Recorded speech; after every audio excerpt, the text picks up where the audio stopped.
నేను ఆ call lift చేయకుండా ఉండాల్సింది. ఎందుకంటే ఆ కాల్ నా జీవితాన్ని ముగించింది. నా పేరు అర్జున్. నా వయస్సు 17. రోజు చదువు, రాత్రి డెలివరీ పని. ఆ రోజు రాత్రి నేను బాగా అలసిపోయి నా రూమ్కి వెళ్లి పడుకున్నా.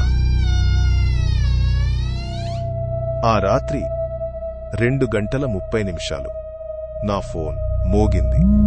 Unknown number.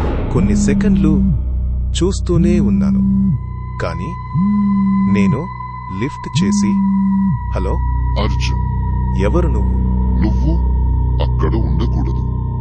అది నా గది. టక్ టక్ టక్. గోడ లోపల నుంచి శబ్దం. మళ్ళీ ఫోన్ మోగింది. ఏమి కావాలి నీకు? తిరిగి చూడకు, నేను నీ వెనుక ఉన్నాను. నెమ్మదిగా తిరిగి చూశాను. ఏమీ లేదు. ఖాళీ గది. నా చెవి దగ్గర ఒక గుసగుస. ఇది నా గది అని చెప్పాను కదా. నేను బయటికి పరుగెత్తాను. మళ్ళీ ఫోన్ మోగింది. ఎందుకిలా చేస్తున్నావు? నేను నిన్ను హెచ్చరించాను. ఏం జరిగింది అక్కడ? నేను అక్కడే చనిపోయాను.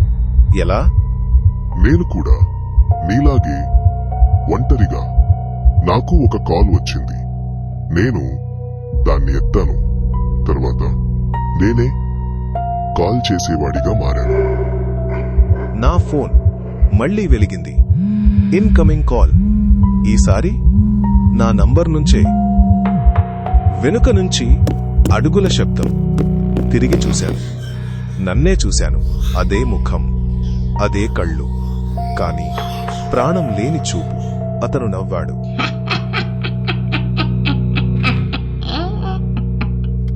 ఇప్పటి నుంచి నువ్వే నెక్స్ట్ కాల్ చేస్తావు. తరువాత రోజు నా శరీరాన్ని గదిలో కనుగొన్నారు, కాని ఒక విషయం మిస్ అయ్యారు. నా ఫోన్ ఇంకా ఆన్లోనే ఉంది. ప్రతి రాత్రి అర్ధరాత్రి 2:30కి అది ఒక అన్నోన్ నంబర్కి కాల్ చేస్తుంది. ఎక్కడో ఎవరైనా ఫోన్ ఎత్తుతున్నారు. నేను ఆ కాల్ లిఫ్ట్ చేయకుండా ఉండాల్సింది. ఎందుకంటే ఇప్పుడు కాల్ చేస్తున్నది నేను